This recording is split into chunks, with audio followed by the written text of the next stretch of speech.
ہماری کتابوں میں لکھا ہے کہ جو بندہ اللہ تعالیٰ کو ناپسند ہوتا ہے اللہ تعالیٰ اس کو پہلا عذاب یہ دیتے ہیں کہ اس کی نظروں سے گناہوں کو اوجھل کر دیتے ہیں اور اس کو عبادت کی لذت سے محروم کر دیتے ہیں، مناجات کی لذت سے۔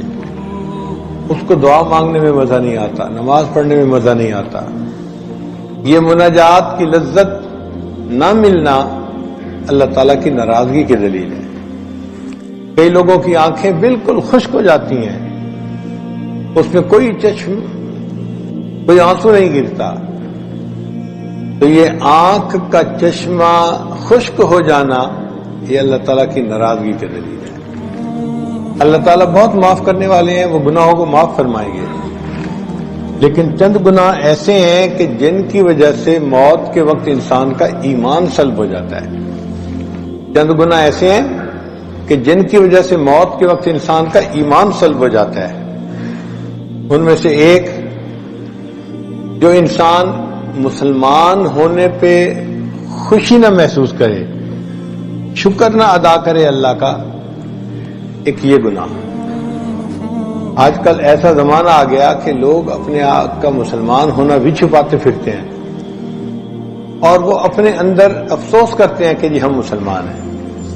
تو جو بندہ اپنے مسلمان ہونے پہ اپنے دل میں خوشی محسوس نہ کرے اور احکام کو بوجھ سمجھتا ہو، پابندیاں سمجھتا ہو، تو اس بندے کا ایمان موت کے وقت سلب کر لیا جاتا ہے۔ دوسرا، ایسے بندے کو اپنے ایمان کے ضائع ہونے کا کوئی خطرہ ہی نہ ہو، خوف نہ ہو۔ اللہ والوں کی یہ پہچان کہ ان کو ہر وقت خوف رہتا ہے، کوئی ایسا عمل نہ ہو، کوئی ایسی بات نہ ہو کہ جس سے ہمارا ایمان سلب ہو جائے، وہ ڈرتے رہتے ہیں۔ حتیٰ کہ جن کے دل میں احد پہاڑ کے برابر ایمان ہوتا ہے، وہ بھی اس طرح ڈرتے اور کانپتے ہیں کہ جیسے انہیں ہر لمحہ اپنے مرتد ہونے کا یقین ہو۔ تو نعمت اسلام پہ خوشی نہ ہونا ایک گناہ، اور نعمت اسلام کے چھن جانے کا خوف دل میں نہ ہونا دوسرا گناہ۔ اور تیسرا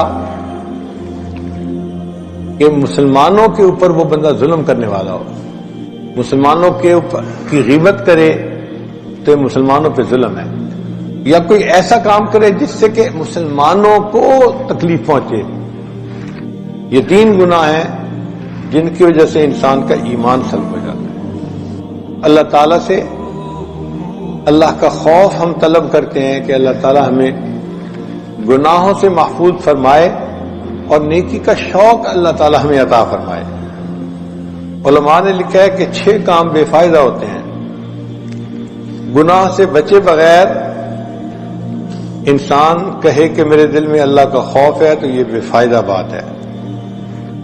عمل کیے بغیر انسان جنت جانے کی امید رکھے تو یہ بھی بے فائدہ ہے۔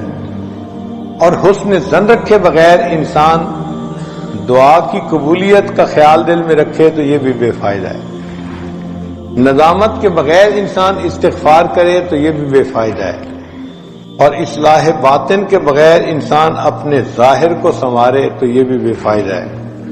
اور اخلاص کے بغیر انسان عمل کرے تو یہ بھی بے فائدہ ہے۔